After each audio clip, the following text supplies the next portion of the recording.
أعوذ بالله من الشيطان الرجيم. بسم الله الرحمن الرحيم. لا حول ولا قوة إلا بالله العلي العظيم. حسبنا الله ونعم الوكيل، نعم المولى ونعم النصير. الحمد لله كما هو أحسن. الحمد لله الذي على في توحده وتناوله تقرب وجل في سلطانه وعظم به أركانه وأحاط بكل شيء ما وهو في مكانه.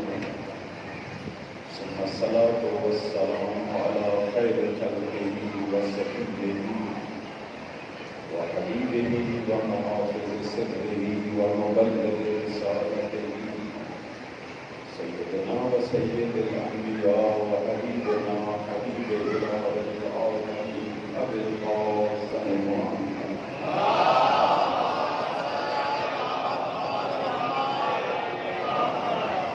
وعلى آله الطيبين الطاهرين المعصومين نزل الله عنهم الرزق وطهرهم تطهيرا.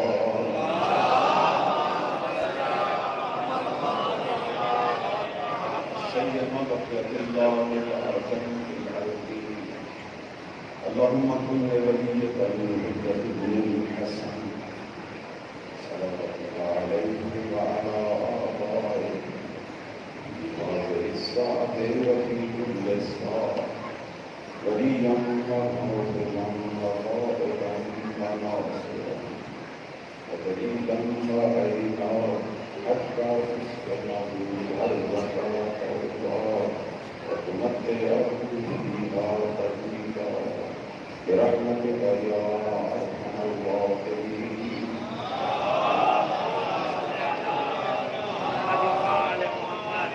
أما بعد فقال الله تبارك وتعالى في كتابه المجيد وهو أصدق القائلين وقوله بسم الله الرحمن الرحيم ألف لام ميم ذلك الكتاب لا ريب فيه هدى للمتقين الذين يؤمنون بالغيب ويقيمون الصلاة ومما رزقناهم ينفقون. صدق الله العلي العظيم. صدق الله.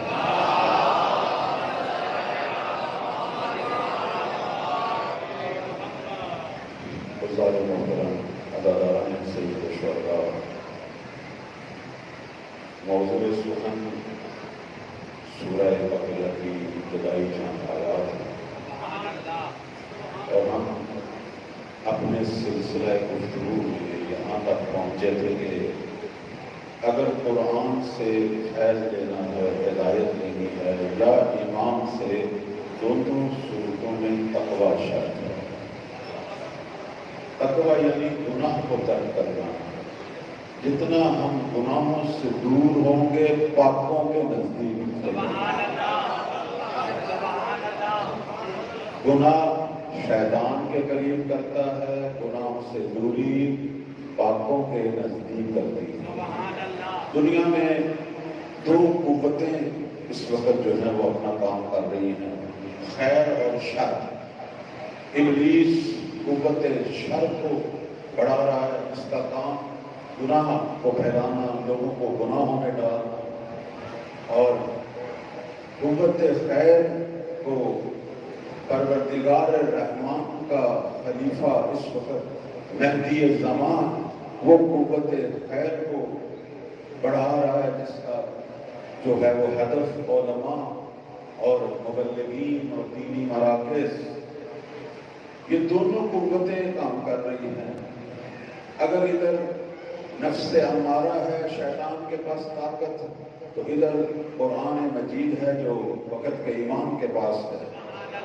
اگر یہ ابلیس اپنے شیطانوں کو بھیجتا ہے، ادھر یوسف زہرا جو ہے وہ اپنے ناصروں کو بھیجتا ہے۔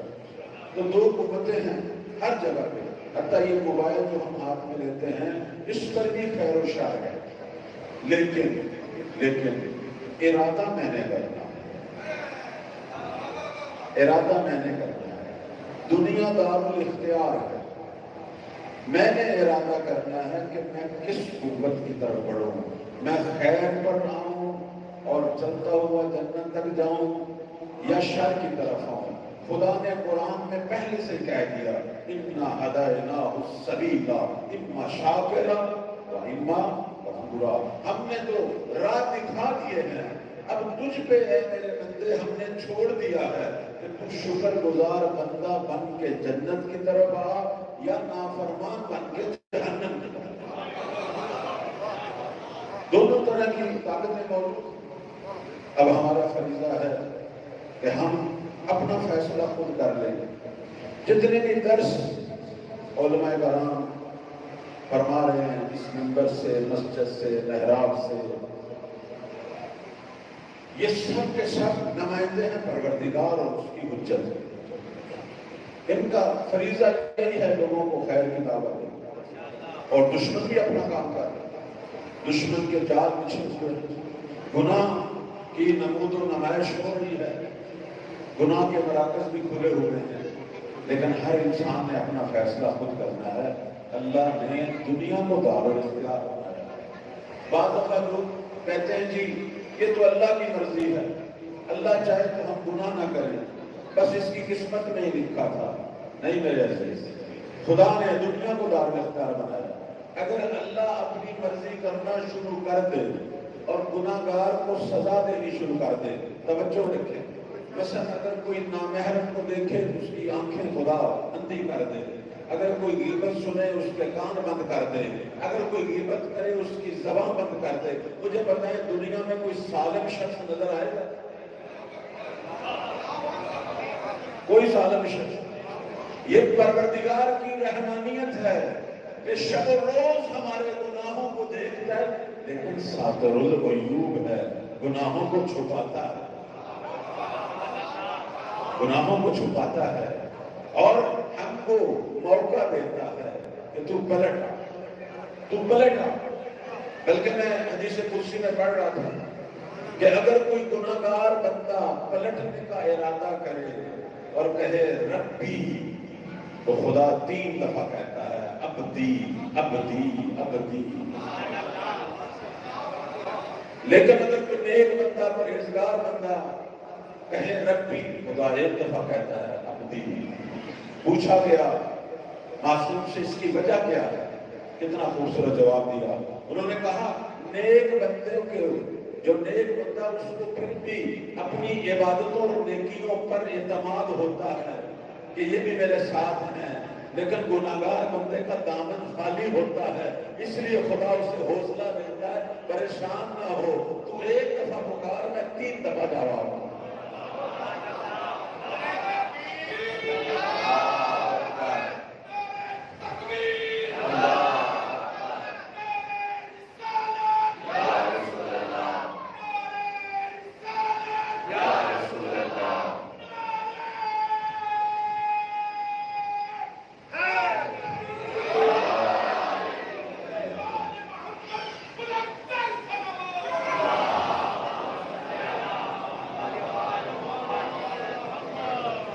ہمارا ہر لمحہ نہایت قیمتی ہے۔ دنیا میں اگر کوئی پوچھے قیمتی ترین چیز کیا ہے تو وقت ہے۔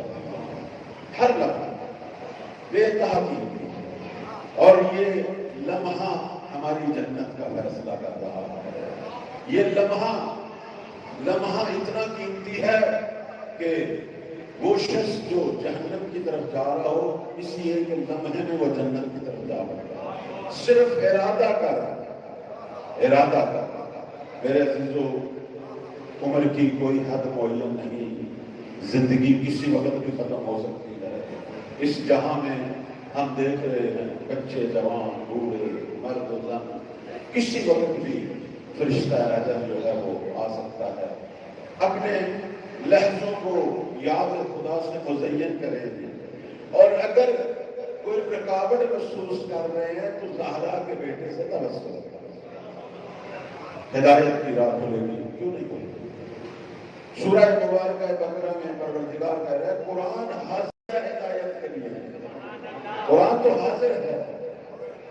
اپنے اندر خوف خدا پیدا کر، آ تو صحیح ہدی للمتقین، اور اس کے بعد اللہ نے خود ہی متقیوں کی جو ہے وہ صفات بیان کرنی شروع کی۔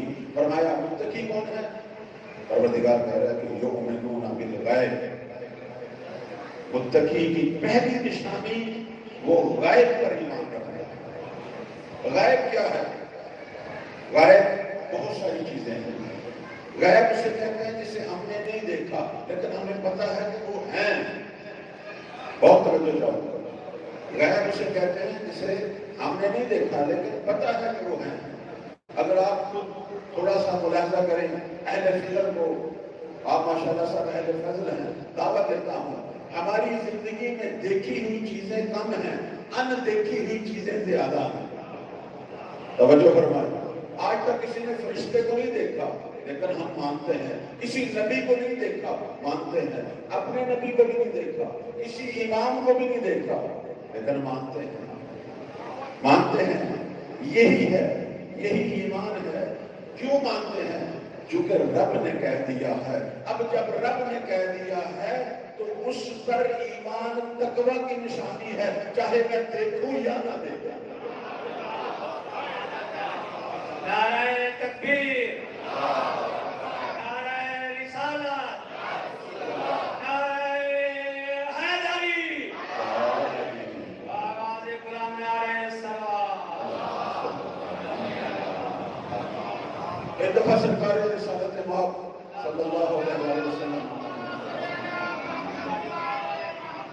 اصحاب کا مجمع ہے، تشریف فرما تھے، تو میرے نبی نے کہا خدایا مجھے میرے بھائی دکھلا دے۔ توجہ چاہو، پروردگارا مجھے میرے بھائی دکھلا دے۔ نبی کہہ رہا ہے خدایا مجھے میرے بھائی دکھلا۔ پوچھنے والے اصحاب انہوں نے کہا یا رسول اللہ ہم آپ کے بھائی نہیں ہیں۔ کہا نہیں، انتم اصحابی، تم میرے صحابی ہو، میرے شاگرد ہو، میرے بھائی نہیں ہو۔ اب حیران ہوئے، کہنے لگے یا رسول اللہ ساری جنگیں ہم نے آپ کے ساتھ لڑی، سارے امتحانوں میں ہم آپ کے ساتھ رہے، ہمارا عشر و نشر آپ کے ساتھ ہے، تو ہم تو سمجھتے تھے کہ ہم بڑے بافضیلت ہیں، اب یہ بھائی کہاں سے آ گئے؟ تو میرے نبی نے کہا میرے بھائی وہ ہیں، وہ آخر الزمان کے شیعہ کہ جنہوں نے مجھے دیکھا نہیں ہے، کاغذوں پر لکھی ہوئی لائنوں میں مجھے پڑھا ہے، ان کے لیے غائب ہو لیکن مجھ پر تم جیسا ایمان رکھتا ہے۔ اسے کہتے ہیں یؤمنون بالغیب، یؤمنون بالغیب۔ بھئی دیکھے پر ایمان رکھنا تو سارے رکھتے ہیں، دیکھ کر مومن ہونا تو سارے ہو سکتے ہیں۔ اصل مومن وہ ہے کہ جس نے دیکھا نہ ہو لیکن ایمان اس کا ویسا ہی ہو جیسے دیکھنے والے ہیں۔ یہ ہے بھائی یؤمنون بالغیب، یؤمنون بالغیب اسے کہتے ہیں کہ ایمان ہونا چاہیے، دل میں اطمینان ہونا چاہیے۔ اہل ایمان کے دل اطمینان سے بھرے ہوئے ہیں۔ ہم جب بھی کوئی چیز سنتے ہیں جو اللہ اور اس کے صفی، اس کے نمائندے محمد و آل محمد سے نقل ہو، ہم فوراً کیا کہتے ہیں یہ حق ہے۔ یہی یؤمنون بالغیب ہے۔ جیسے کہتے ہیں بہت بڑا عالم، بہت بڑا عالم مفکر دنیا سے گئے، بعد میں اپنے ایک شاگرد کو خواب میں آئے، شاگرد نے پوچھا جناب کیسی گزر رہی ہے؟ کہنے لگے میں جنت میں ہوں، عالم برزخی جنت میں ہوں۔ اس نے کہا آپ کے ساتھ ہم نشین کون ہے؟ کہنے لگے میں تو یہ سمجھ رہا تھا کہ کوئی بہت بڑا عالم، شیخ الحدیث، کوئی بہت بڑا فقیہ، اس کے ساتھ رہوں گا، لیکن وہ تو کوئی عام سا آدمی تھا۔ مجھے سمجھ نہیں آ رہی کہ ایک عام سا آدمی ہے، اس کو جنت میں میرا ہم نشین کیوں بنا دیا؟ اس نے کہا مجھے اس کا ایڈریس لے کے گئے۔ وہ شاگرد گیا، گھر میں گیا، اس شخص کے ایک بوڑھی عورت تھی، بیوی بیوہ، کہا یہ تمہارا شوہر کو فوت ہوا ہے، اس کا کام کیا تھا؟ کہنے کی کام آدمی تھا، ریڈی تھی، اس کی کام کرتا تھا، مزدور آدمی تھا۔ اس نے کہا مجھے بتا اس کے اندر کوئی خصوصیت؟ اس نے کہا کوئی خاص خصوصیت نہیں، عام آدمی ویسا آدمی، نماز پڑھ لی، روزہ رکھ لیا، بس عام شادی زندگی تھی۔ اس نے کہا کوئی عالم تھا، فقیہ تھا؟ نہیں، اس کو تو قرآن بھی نہیں آتا تھا۔ توجہ تھا، اس کو تو قرآن بھی نہیں آتا تھا، کسی نے اسے سکھایا ہی نہیں۔ ہاں لیکن ایک کام ہے کہ ہر روز نماز کے بعد قرآن کھول لیتا تھا اور قرآن کے صفوں پر اپنا ہاتھ رکھ کے کہتا تھا خدایا مجھے پتہ تو نہیں ہے لیکن یہ جو تم نے لکھا ہے نا یہ حق ہے، یہ بھی حق ہے، یہ بھی حق ہے، یؤمنون بالغیب۔ خدا ہماری پڑھائیاں نہیں دیکھتا، خدا ہماری عبادتیں نہیں دیکھتا، وہ ہونی چاہیے۔ خدا تو مومن کا دل دیکھتا ہے، خدا مومن کا دل دیکھتا ہے۔ یؤمنون بالغیب، غیب پر ایمان رکھو، اپنا دل محکم رکھو۔ میرے عزیزو، اسی یؤمنون بالغیب کی ایک تفسیر جو آج کی دور کے مطابق ہمارے ائمہ نے بیان کی وہ یہ ہے، معصوم فرماتے ہیں کہ یؤمنون بالغیب، غیب سے مراد تو ویسے بہت ساری چیزیں ہیں لیکن سب سے بڑی تفسیر اس غیب کی وہ ہمارے بارے میں حضرت بقیت اللہ اعظم کی غیبت ہے۔ اگر کوئی ان کی غیبت پر ایمان رکھے گا یہ اس کے تقوی کے نشان ہے۔ یؤمنون بالغیب یعنی آج ہم نے آنکھوں سے مہدی کو نہیں دیکھا لیکن اگر ہم دل کی گہرائیوں سے اپنے مولا کے وجود پر اطمینان اور یقین رکھیں گے یہی ہمارے تقویٰ کی سب سے بڑی علامت ہے۔ صلوات پڑھیں گا محمد و آل محمد۔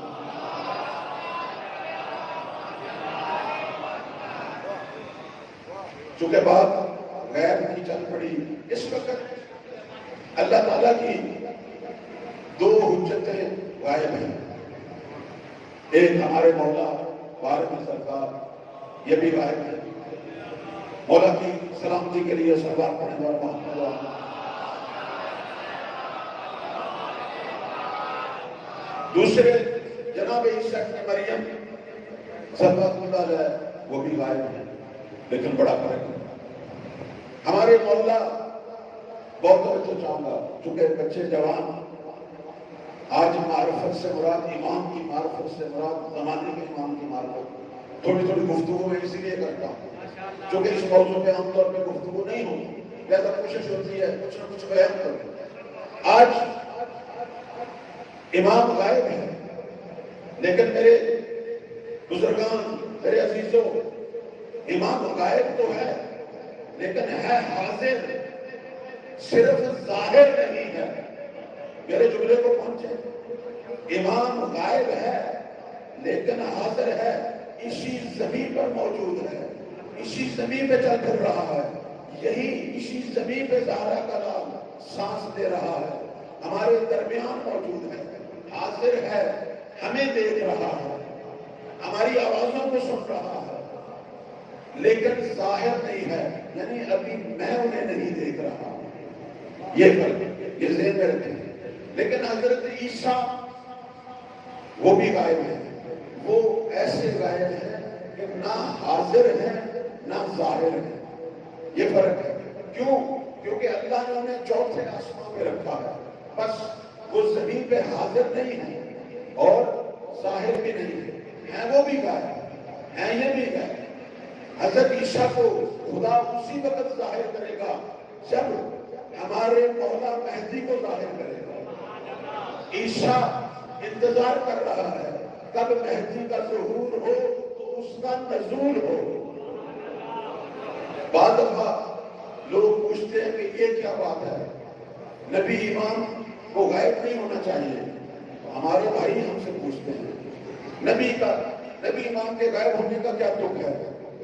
امام لوگوں کی نگاہوں کے سامنے موجود ہو، ہدایت کرے تو ہم کہیں گے کہ یا قرآن چھوڑ دو یا یہ سوال چھوڑ دو، عیسیٰ کی غیبت پر ایمان رکھتے ہو اعتراض نہیں ہے، زہرا کے لال کی غیبت پہ اعتراض ہے۔ حیدری آواز بلند نعرہ صلوات۔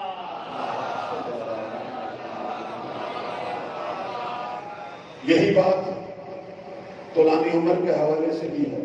بعض دفعہ کہتے ہیں کہ یہ تو ممکن ہی نہیں ہے، یہ ناممکن ہے انسان اتنی لمبی عمر پائے۔ جب ہم کہتے ہیں کہ 1200 سال سے زہرا کا لال غائب ہے اور اللہ نے اسی طرح انہیں جوان رکھا ہوا ہے، وہ کہتے ہیں نہیں یہ ممکن نہیں ہے، ہو ہی نہیں سکتا۔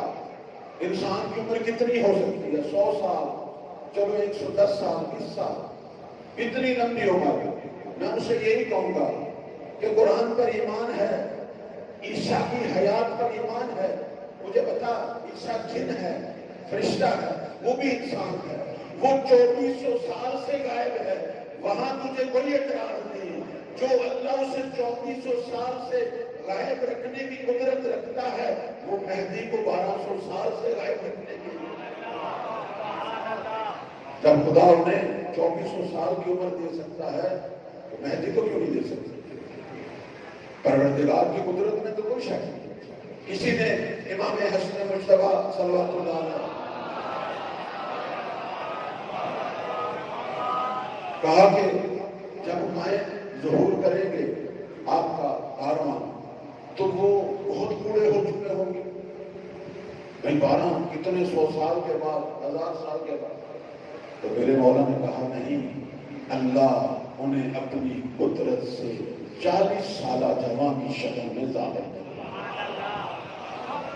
اور پوری تاریخ میں جن جن لوگوں نے بھی مولا کی زیارت کی انہوں نے مولا کو جوانی کے عالم میں دیکھا۔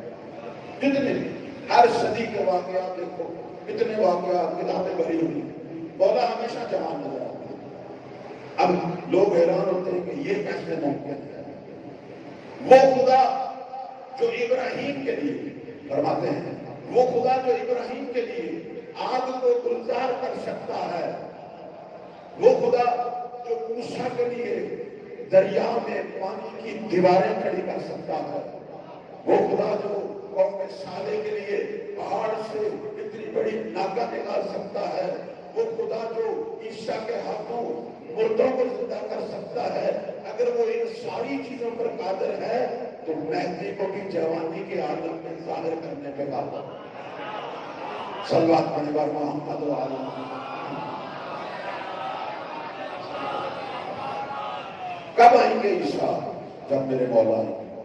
میں اپنے بچوں اور جوانوں کو تاریخ احادیث کی صورت میں وہ تاریخ جو بعد میں آئی ہے بیان کر رہا ہوں۔ ائمہ نے سب کچھ بیان کیا۔ روایات یہ کہتی ہیں کہ جب میرے مولا ظہور کریں اور اپنی صفا کے ساتھ مکہ سے جب نکلیں گے اور شہر کے شہر فتح کرتے ہوئے پڑھیں گے کہاں؟ قبلہ اول کی طرف، بیت المقدس کو مولا آزاد کروائیں گے۔ یہ بیت المقدس اسی وقت یہودیوں سے آزاد ہوگا جب میرے مولا کا ظہور ہوگا۔ مجھے بعض دفعہ تعجب ہوتا ہے کہ ماہ رمضان کا جو جمعۃ الوداع ہے اس وقت قدس کا جلوس نکلتا ہے۔ ایک افسوس ہے مجھے، میں اپنا درد دل بیان کر رہا ہوں کہ یہ جو قدس کا جلوس نکلتا ہے اس میں بڑے بڑے قائدین کی فوٹو ہوتی ہے، بینر ہوتے ہیں، سب کا ذکر ہوتا ہے، اور جس کے ہاتھوں سے قدس آزاد ہونا ہے اس کا ذکر نہیں ہوتا۔ یہ المیہ ہے۔ حالانکہ جمعۃ الوداع مہدی سے تجدید بیعت کا دن ہے۔ ہم جمعۃ الوداع میں جو قدس کا جلوس نکالتے ہیں اصل میں امام زمان سے بیعت کرتے ہیں کہ مولا یہ آپ کی صفا کے ذریعے آزاد ہوگا، ہم بھی تیار ہیں، یا اپنی صفا کا جز بنائیں یا اپنی صفا کا خدمت گزار بنائیں۔ صلوات پڑھیں گا محمد و علیہ۔ اب روایت کیا کہتی ہے کہ جب اسلامی صفا پہنچے گی بیت المقدس میں، جب یہودیوں کو شکست ہوگی، قدس آزاد ہو جائے گا، اور اپنے لشکر کے ساتھ بیت المقدس میں داخل ہوں گے. کہتے ہیں اس وقت وقت نماز ہوگا. نماز کا وقت ہوگا جب صفیں لگ جائیں گی. اس وقت دنیا دیکھیں گی آسمان سے ایک ہستی کا نزول ہو رہا ہے. لوگ پوچھیں گے یا مہدی یہ کون ہے جو آسمان سے اتر رہے ہیں؟ تو میرے مولا فرمائیں گے یہ مریم کا بیٹا عیسیٰ مسیح ہے جسے خدا میری نصرت کے لیے اتارا. اب اسی ٹائم آئیں گے جس ٹائم نماز کا وقت ہوگا. اب مولا روایت یہ کہتی ہے، حدیث مولا دعوت دیں گے، اور یہ حدیث صرف شیعہ کتابوں میں نہیں ہے، اہل سنت شیعہ سب کتابوں میں ہے. مولا دعوت دیں گے، کہیں گے عیسیٰ نبی، آپ صاحب کتاب نبی ہیں، تشریف لائیے، آگے امامت کروائیے، ہم سب آپ کی ابتدا میں نماز پڑھنے کے لیے تیار ہیں. تو عیسیٰ کہیں گے میں آیا ہی اسی لیے ہوں کہ تیری ابتدا میں نماز پڑھوں.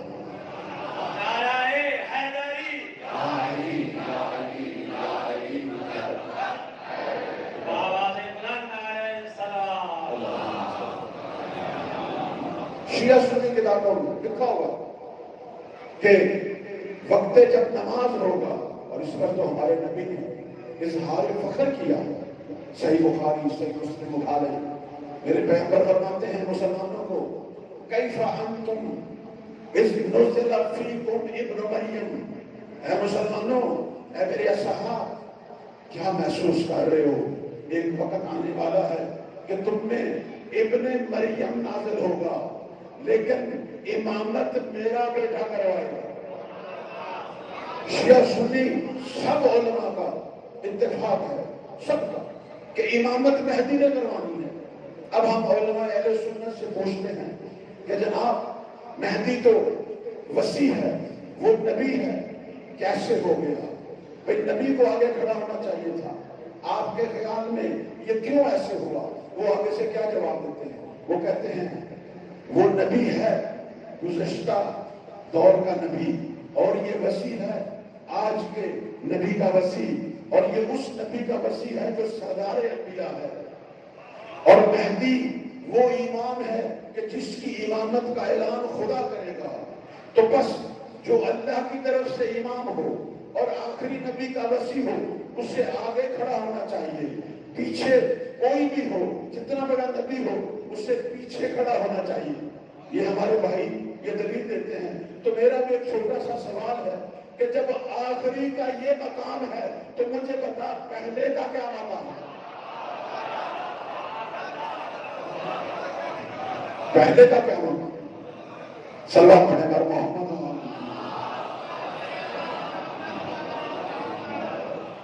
بلاخر وہ دور آنے والا ہے کہ جب دنیا دیکھے گی زہرا کا بیٹا امام ہے، اور عیسیٰ جیسے مقتدی اس کے پیچھے نماز ادا کر رہے ہیں. اور پھر حضرت عیسیٰ کو امام زمان مبلغ اسلام بنا کر دنیا مسیحیت کی طرف بھیجیں گے. دنیا مسیحیت کو اسلام کی تبلیغ کریں گے عیسیٰ. دنیا مسیحیت بھی انتظار میں ہے، وہ بھی عیسیٰ موعود کا انتظار کر رہی ہے. لیکن وہ حیران ہوں گے، اے عیسیٰ تو مسلمانوں کا سفیر بن کے آیا، ہم تو تیرا انتظار کر رہے تھے کہ تو آئے اور دین عیسائی جو ہے وہ دنیا پر غلبہ پیدا کرے. تو وہ عیسیٰ ہی نہیں ہے، عیسیٰ کا انکار ہوگا. نتیجتاً حضرت عیسیٰ تبلیغ کریں گے. اس تبلیغ کے نتیجے میں کچھ مسلمان ہوں گے، کچھ عیسیٰ کے خلاف ہوں گے. روایات شیعہ سنی دونوں کہتی ہیں، یہ صرف معلومات میں اضافے کے لیے اپنے بچوں اور جوانوں کو، شیعہ سنی روایات کہتی ہیں کہ خود دین مسیحیت میں 40 دجال پیدا ہوں گے جو عیسیٰ سے لڑیں گے. لوگ کہیں گے تو واقعا وہی عیسیٰ ہے. تو وہ عیسیٰ تو مردوں کو زندہ کرتا تھا، ہمارے سامنے مردے کو زندہ کر، مردے کو زندہ کریں گے. تو اگر وہی عیسیٰ ہے، وہ مادرزاد نابینا کو بینا کرتا تھا، مادرزاد نابینا کو بینا کریں گے. معجزات دکھائیں گے. بہت سارے عیسائی مسلمان ہوں گے، لیکن پھر بھی جنگ ہوگی. عیسیٰ 40 دجالوں سے جنگ کریں گے. بلاخر پوری دنیا مسیحیت کو مسلمان کر کے مہدی کے حوالے کریں. یہ آنے والا مستقبل ہے ہمارا. میں یہیں پہ مجھے ایک لکھنؤ کے پادری کا لطیفہ، جب بھی میں یہ موضوع پڑھتا ہوں تو وہ لطیفہ بھی سنا دیتا ہوں. لکھنؤ کے اندر ایک عیسائی پادری تھا. اس نے جب مسلمانوں کی کتابوں میں مطالعہ کیا کہ عیسیٰ جو ہے وہ چوتھے آسمان پہ ہیں اور ان کا مہدی زمین پہ ہے، اب اس نے ایک نیا اعتراض مسلمانوں پر چڑھ دیا. کہنے لگا مجھے بتاؤ مسلمانوں، تم تو مانتے ہو نا کہ عیسیٰ بھی زندہ ہے اور مہدی بھی زندہ ہے. عیسیٰ کہاں ہے؟ چوتھے آسمان پہ. تمہارا مہدی کہاں ہے؟ زمین پر. تو جو آسمانوں کا مکی ہے اس کا مقام زیادہ ہے یا جو زمین کا مکی؟ اب یہ ہے تو ایک اہم مقامنا سا سوال، لیکن کر دیا اس نے. یہ بڑا مشہور سوال تھا ایک زمانے میں. اب عیسائی جو ہے وہ ان کو ایک بہانہ مل گیا. اب مسلمان علماء پریشان، کیونکہ یہ تو عقیدہ ہے ہمارا، وہ چوتھے آسمان پہ ہے اور یہ زمین پہ ہے. اب اس نے کہا یہی مذہب عیسائی کی حقانیت کی دلیل ہے کہ وہ حجت جس کے ہم منتظر ہیں وہ چوتھے آسمان پہ ہے، اور جس حجت پر تمہارا عقیدہ ہے وہ زمین پہ ہے. آسمان پر رہنے والا افضل ہے زمین پہ رہنے والا. بات سمجھ آ رہی ہے؟ اب یہ لطیفہ ہی ہے. تو اس زمانے میں ہمارے بہت بڑے عالم سید العلماء لکھنؤ کے، انہوں نے کہا اس پادری کو میرے پاس لاؤ. سوال بے وقوفانہ ہے، جواب بھی میں اس کو بھی اسی طرح کا دیتا ہوں، چونکہ اب یہ علمی دلائل سے حل کرنے والا سوال نہیں ہے. بہت توجہ چاہوں گا. انہوں نے کہا پادری کو لایا جائے. پادری آیا. توجہ چاہوں گا، آپ کی طبیعت میں صرف مزاح پیدا کرنے لگی. پادری آیا. انہوں نے کہا بھائی اپنا سوال دہراؤ. اس نے وہی سوال دہرایا. تمہارا مہدی کہاں ہے؟ ان کا زمین پہ ہے. ہمارا عیسیٰ کہاں ہے؟ اوپر ہے. اس نے کہا جو اوپر ہے اس کا مقام زیادہ ہے. انہوں نے کہا ٹھیک، اب جواب سنو. تو نے چونکہ سوال احمقانہ کیا ہے، جواب سنو. اللہ نے ایک دفعہ سوچا کہ عیسیٰ کو بھی باقی رکھنا ہے، مہدی کو بھی باقی رکھنا ہے، ذرا ان کی عظمت اور فضیلت کی تمائش کرو. خدا نے ایک ترازو رکھا. ایک پلڑے پہ عیسیٰ کو رکھ دیا، ایک پلڑے پہ مہدی کو. جب دونوں کو رکھا گیا، اب تیرے عیسیٰ کا پلڑا اگر اوپر چلا گیا، اس میں ہمارا کیا قصور ہے؟ صلوات پڑھیں بار محمد.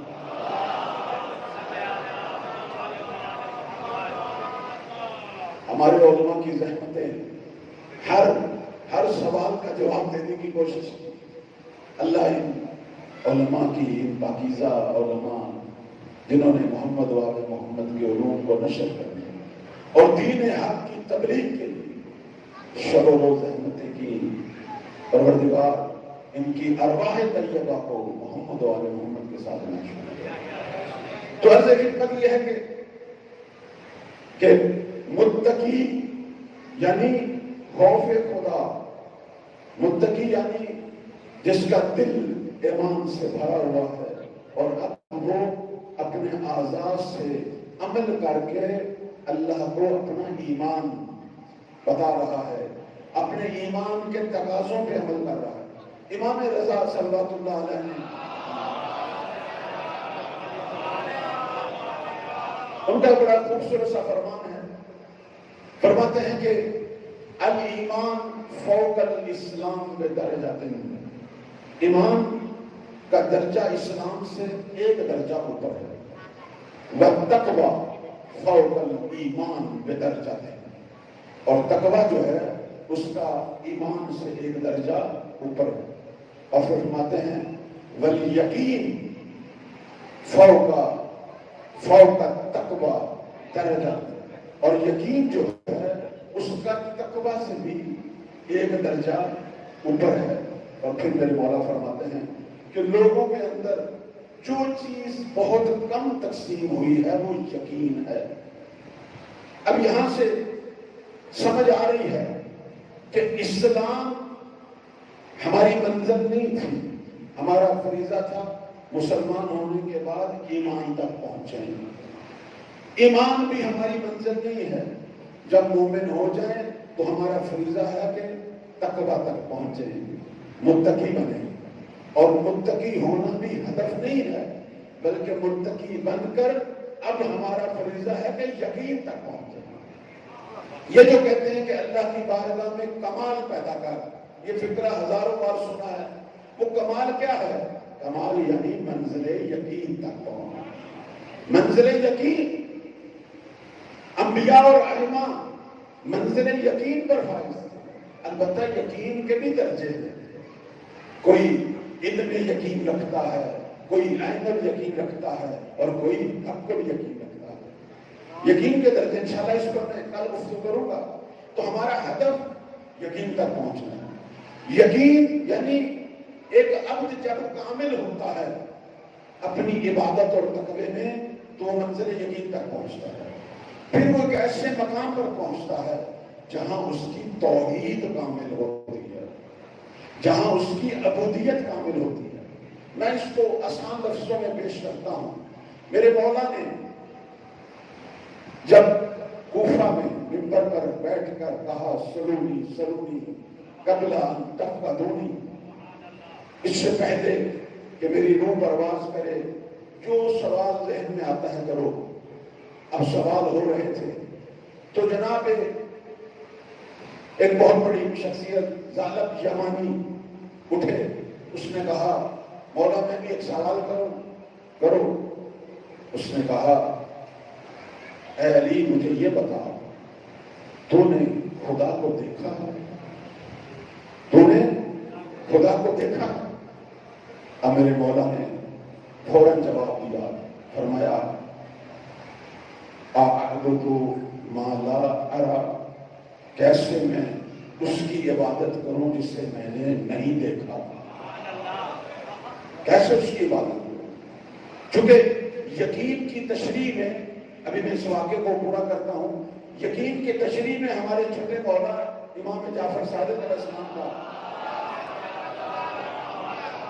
ان کا فرمان تھا۔ کسی نے پوچھا مولا یہ جو تقسیم بندی ہوئی ہے کہ ہم نے یقین تک پہنچنا ہے، تو یقین ہوتا کیا ہے، کیسے پہنچے؟ انہوں نے فرمایا اس وقت تو یقین تک پہنچے گا کہ جب تو اس طرح عبادت کرے گا کہ گویا تو خدا کو دیکھ رہا ہے، نہ کہ خدا صرف تجھے دیکھ رہا ہے۔ یقین کا مقام یہ ہے۔ دیکھیں یہ تو ہمیں پتا ہے کہ اللہ ہمیں دیکھتا ہے، یہ تو سارے مسلمانوں کو پتا ہے، لیکن جب میں اپنی عبادت میں اس مقام تک پہنچوں کہ اس طرح کی عبادت کروں کہ صرف خدا مجھے نہیں دیکھ رہا، میں بھی خدا کو دیکھ رہا ہوں، اسے منزل یقین کہتے ہیں۔ اب جب اس نے سوال کیا ظالم یمانی نے کہ مولا آپ نے خدا کو دیکھا ہے، فرمایا کیسے اس کی عبادت کروں جسے میں نے نہیں دیکھا؟ اب وہ حیران ہو گیا، کہنے لگا یہ کیا ہوگا؟ میں تو یہ سمجھ رہا تھا کہ مولا انکار کر دیں گے، چونکہ خدا تو آنکھ سے نظر ہی نہیں آ سکتا۔ حیران ہوا، پھر اٹھا، کہنے لگا کیف ترا علی، مجھے بتا تم کیسے خدا کو دیکھتا ہے، کیسے دیکھتا ہے؟ اب میرے مولا نے اس کا جواب دیا، فرمایا لا تدرکہ العیون، لا تدرک العیون، خدا کو آنکھیں نہیں دیکھتی، تدرکہ القلوب، بے حقیقت ایمان، اس سے دل دیکھتے ہیں ایمان کی حقیقت سے۔ چمن چمن گلی گلی، نگر نگر گلی گلی، نعرہ حیدری، بچے بچے اور جوان تشریف فرما ہیں، پڑھے لکھے اہل علم۔ جسم کی آنکھ دھوکہ کھا سکتی ہے لیکن دل کی آنکھ دھوکہ نہیں کھا سکتی۔ بہت توجہ چاہتا ہے، جسم کی آنکھ پر اعتماد نہیں ہو سکتا، چونکہ کبھی یہ دیکھتی ہے اور کبھی نہیں دیکھتی۔ وہ آنکھ جو انسان کو منزل یقین تک پہنچاتی ہے وہ دل کی آنکھ ہے۔ حقائق سے جب دل سے انسان کسی چیز کو دیکھتا ہے، چاہے وہ جسم کی آنکھ سے نظر نہ بھی آئے، وہ آنکھ ہے جو منزل یقین تک پہنچاتی ہے۔ اب یہ جو بچے جوان، مجھے یہ بتائیں، آپ نے اپنی کتابوں میں پڑھا ہے کہ نیوٹن نے کشش ثقل کو دریافت کیا، یہ پڑھا نا؟ وہ شخص جس نے کشش ثقل کو کشف کیا وہ کون تھا؟ نیوٹن۔ خود نیوٹن نے آیا کشش ثقل کو دیکھا تھا؟ کشش ثقل دیکھی جا سکتی ہے؟ نہیں دیکھی جا سکتی، صرف اس نے ایک سیب گرتے ہوئے دیکھا تھا، جسم کی آنکھ سے ایک سیب گرتے ہوئے دیکھا تھا۔ اس کی دل کی آنکھ نے اسے بتا دیا یہ ایسے نہیں گرا، نیچے کوئی چیز ہے جو اسے کھینچ رہی ہے۔ یعنی مثالیں بڑی ہیں، یہ مثالیں بڑی ہیں۔ تو جب ایک انگریز کائنات کی ایک حرکت سے ایک نہ دیکھنے والی چیز پہ یقین پیدا کر لیتا ہے، تو وہ ذات کہ جس کے وجود پر لاتعداد حرکت ہے، لاتعداد معجزے کرامات اور آیات ہیں، تو کیوں نہ اس کے وجود پہ یقین پیدا ہو، کیوں نہ اس کے وجود پر دل جو ہے اسے دیکھے۔ تو دل جو ہے وہ اللہ کو دیکھتا ہے، کائنات کے اندر جو حقائق ہیں ان حقائق کی روح سے یہ جو دلائل بکھرے ہوئے ہمارے ارد گرد، یہ جو کائنات میں نظام تخلیق ہے، یہ جو کائنات کے اندر مختلف نظام چل رہے ہیں، ہم تو نہیں چلا رہے، کوئی ہے جو اسے چلا رہا ہے۔ کائنات کو چھوڑ، تیرے جسم کے اندر جو ہزاروں لاکھوں نظام چل رہے ہیں، یہ سارے وہ حقائق ایمان ہیں کہ جس کی طرف میرے مولا نے کہا ہاں اس سے دیکھا ہے، کس سے؟ ایمان کے حقائق سے۔ تو میرے عزیزو، میں پھر وہی بات کروں گا، اپنے دل کو اللہ کے سپرد کرو، پھر تقویٰ کی بھی سمجھ آئے گی اور پھر منزل یقین بھی نظر آئے گی۔ صلوات پڑھیں بر محمد و آل۔ اب چونکہ بات یقین کی چل پڑی ہے اور عیسیٰ ابن مریم پر بھی گفتگو ہوئی، ایک چھوٹا سا میں اشارہ اور کروں گا اور آگے بڑھتا ہوں، موضوع آہستہ آہستہ انشاءاللہ آگے چل رہا ہے۔ ایک دفعہ اصحاب رسول نے پیغمبر اسلام کے پاس بیٹھ کر کہا یا رسول اللہ، ہم نے یہ سنا ہے کہ عیسیٰ بن مریم پانی پر ایسے چلتے تھے جیسے زمین پر چلتے تھے، یہ کیا ہے؟ میرے نبی نے فرمایا یہ عیسیٰ کا یقین تھا۔ جب انسان مقام یقین پر فائز ہو تو پھر اس کے لیے فرق نہیں کرتا پانی ہو یا زمین، وہ ایک ہی طرح چلے گا۔ لوگوں نے کہا واہ کیا بات تھی؟ پھر میرے نبی نے کہا نہیں، ابھی عیسیٰ کا یقین کم تھا، لو زیادہ یقین ہوں، اگر عیسیٰ کا یقین تھوڑا سا زیادہ ہوتا تو لمشا علی الہوا، تو وہ جس طرح زمین پہ چل رہا تھا اس طرح ہوا میں بھی چلتا۔ نعرہ حیدری، آواز بلند نعرہ صلوات۔ فرمایا کہ پھر وہ ہوا میں بھی چلتا۔ اب یہ بات آپ کے ذہن میں رہے، یہ بات ذہن میں رہے۔ اب میں تھوڑا سا خیبر کی طرف آ رہا ہوں، میں نے واقعہ خیبر نہیں پڑھنا، صرف اشارہ کرنا ہے، اشارہ کرنا ہے واقعہ خیبر کی طرف، بتانا ہے کہ عیسیٰ کا یقین کہاں اور محمد و آل محمد کا یقین، صرف اشارہ کرنا ہے۔ جب جنگ خیبر ہوئی آپ نے 1000 بار سنا، 1000 بار سنا، جنگ خیبر ہوئی اور جب علی نے ہاتھ ڈالا اور در خیبر کو اکھاڑا، وہ در خیبر کہ جس کو سینکڑوں لوگ بند کرتے تھے اور کھولتے تھے، بعد میں پوچھا بھی گیا یا علی کیسے اکھاڑا؟ فرمایا لا بقوت جسمانیہ بل بقوت ربانیہ، اسے جسم کی طاقت سے نہیں اکھاڑا، رب کی دی ہوئی طاقت سے اکھاڑا۔ یہ منزل یقین ہے۔ جب تو یقین اپنے رب پر پیدا کرے گا، رب تجھے قوتوں سے نوازنا شروع کرے گا، منزل یقین ہے۔ اب میں آگے چلتا ہوں۔ جب وہ دروازہ اکھاڑ دیا، ہمارے پاس لوگ پڑھتے ہیں کہ دروازہ پھینک دیا ہوا میں، نہیں، یہ بات درست نہیں ہے۔ مولا نے دروازہ اکھاڑنے کے بعد آگے ایک خندق تھی بہت بڑی.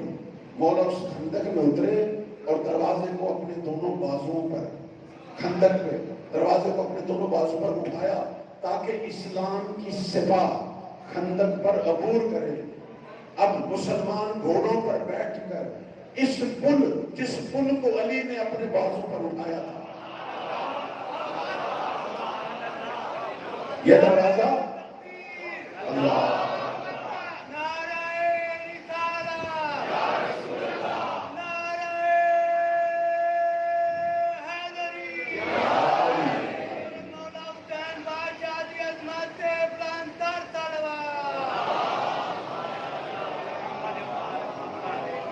یہ پل تھا. علی نے اپنے ہاتھوں سے یہ دروازہ اٹھایا ہوا تھا. خندق تھی, بہت بڑا گڑھا تھا. علی خندق میں اترے اور دروازے کو اپنے ہاتھوں پہ اٹھایا تاکہ اسلامی سپاہ اوپر سے گزرے. اب لوگ اسلامی سپاہ گھوڑوں پر بیٹھ کر اوپر سے گزر رہے تھے. نیچے سے علی نے وہ دروازہ اٹھایا ہوا تھا جس پر گھوڑا سوار مسلمان گزر رہے تھے. اب ایک شخص نے جب یہ منظر دیکھا آیا میرے پیغمبر کے پاس, کہنے لگا علی کے بازوں میں اتنی طاقت, اتنا بھاری دروازہ اٹھایا ہے اور اوپر سے مسلمان گھوڑوں کے ساتھ گزر رہے ہیں. اب وہ بات آپ کے ذہن میں ہے کہ عیسیٰ کا اگر ایمان زیادہ ہوتا تو پھر ہوا میں چلتا, وہ ذہن میں رہے. تو میرے نبی نے کہا تو نے علی کے بازو تو دیکھے ہیں, جا ذرا علی کے پاؤں بھی دیکھ. جب آیا تو دیکھا خندق میں علی کے پاؤں زمین پر نہیں تھے, ہوا میں معلق تھے. چمن چمن کلی کلی, نگر نگر گلی گلی, نعرہ حیدری, بآواز بلند نعرہ سلوات.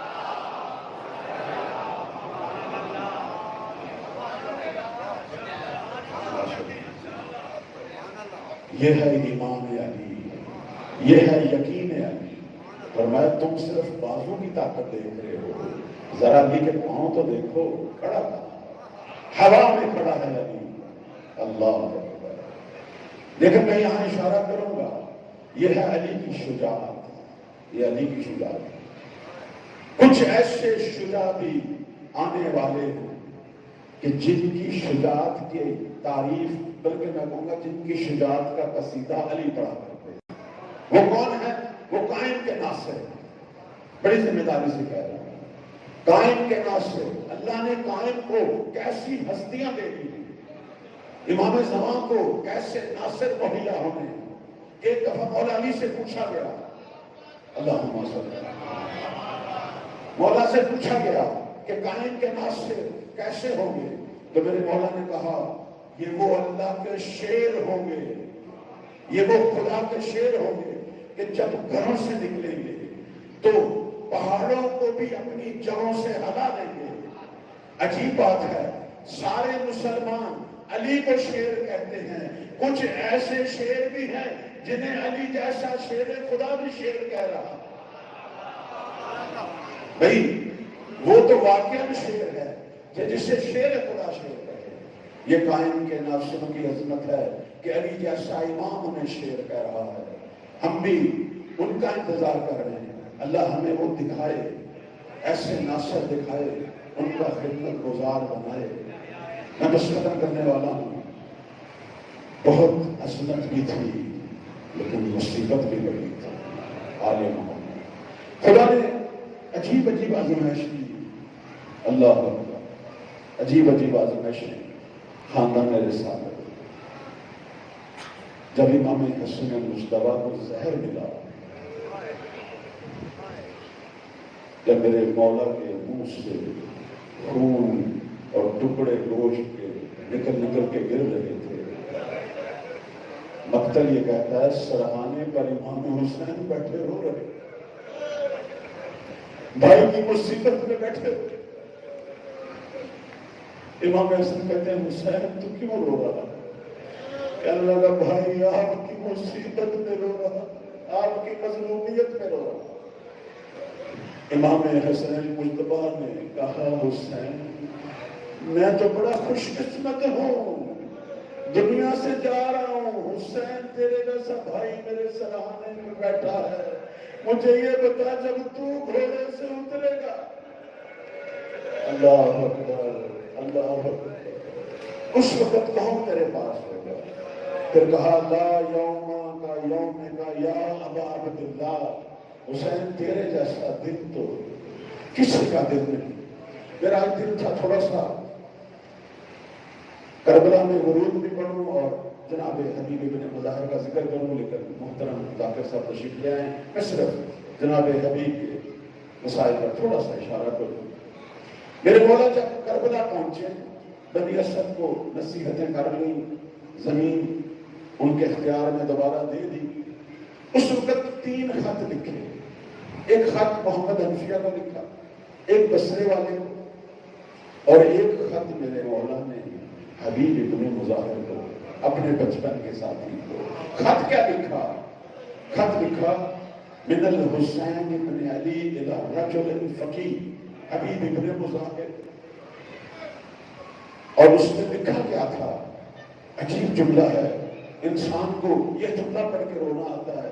لکھا ہے حبیب انت تعلم قرابتی من رسول اللہ، حبیب تو جانتا ہے نا کہ میں رسول کا نوازا ہوں۔ حسین تو کتنا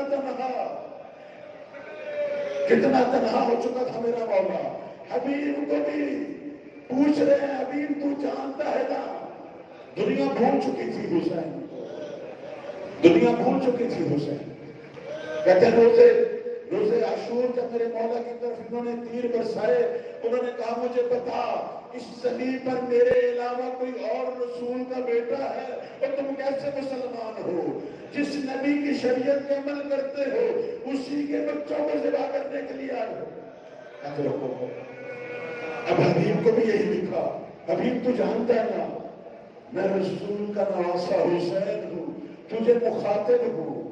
حبیب ہم پہنچ چکے ہیں کربلا میں، دشمنوں نے محاصرہ کر لیا ہے، اگر ہماری نصرت کو پہنچنا ہے تو پھر جلدی کر۔ اب یہ خط لکھا، حبیب کے گھر پہنچا قاسم ابن زیاد نے کوفہ میں کرفیو لگایا ہوا تھا، بڑی مشکل سے وہ قاسم پہنچا، دق الباب ہوئی، حبیب بیٹھے کھانا کھا رہے تھے، دق الباب ہوئی، پوچھا کون ہے؟ جواب آیا انا مرید الحسین، میں حسین کا قاصد ہوں۔ اٹھے فوراً دروازہ کھولا، قاصد نے خط دیا، حبیب نے خط پڑھا، اللہ اکبر۔ حبیب پر کیا رنگ ہے وہ تو حبیب خود ہی جانتا ہے، لیکن چپ کر کے آ کے بیوی کے سامنے بیٹھ گئے۔ پوچھا کون تھا؟ قاصد حسین تھے۔ کیا کہا؟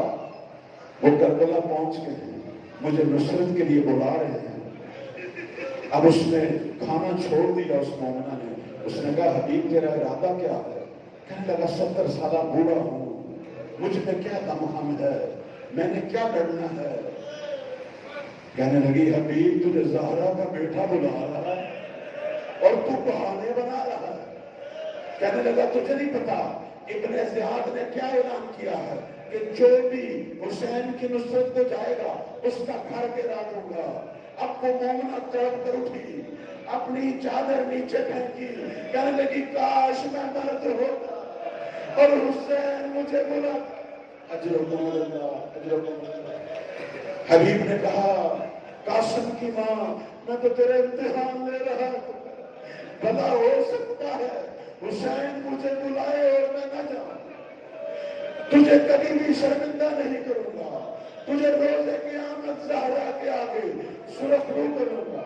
اب حبیب چل پڑے، میں غصہ کرتا ہوں، چل پڑے بازار کی طرف چلے، سامنے مسلم بن موسیٰ نظر آئی، خضاب لے رہے تھے مسلم بن موسیٰ، اپنی سفید داڑھی کے لیے خضاب۔ کہا حبیب کہاں، کیا ارادے ہیں، کہاں جا رہے ہو؟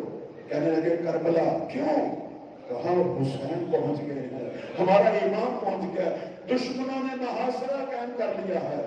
مسلم نے وہ خزان جو خریدا ہوا تھا زمین میں پھینک دیا، اس نے کہا اب یہ سفید بال حسین کی رکاب میں شہادت کے خون سے سیراب ہو، اس سے سرخ ہوں گے، میں بھی تیرے ساتھ چلوں گا۔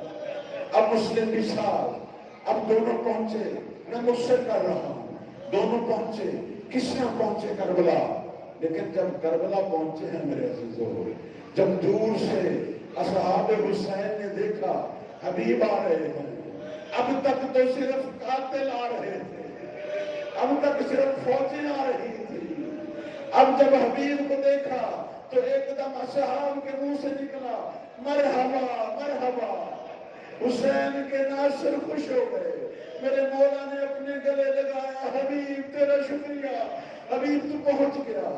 اب یہ جو آوازیں تھی اصحاب کی خیمہ میں پہنچی، بی بی زینب حیران ہوئی، میری آقا زادی کہنے لگی فضا یہ باہر کیا ہوا ہے؟ اب تک تو بھائی کے قاتل آ رہے تھے، یہ اللہ اکبر کی آوازیں کیوں؟ کون آیا ہے؟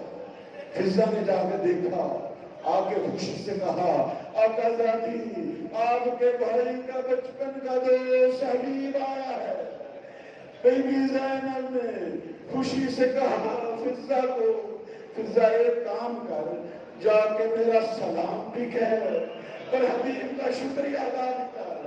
اللہ، اب فضا پہنچی، کہا حبیب علی کی بیٹی زینب سلام بھی کہہ رہی اور شکریہ بھی ادا کر رہی۔ حبیب جو خوشی سے سب کو مل رہا تھا، جیسے یہ سلام سنا زمین کربلا میں گر گیا، کہنے لگا او علی کی بیٹی اتنی غریب ہو گئی، ہم غلاموں کو سلام دے۔ اللہ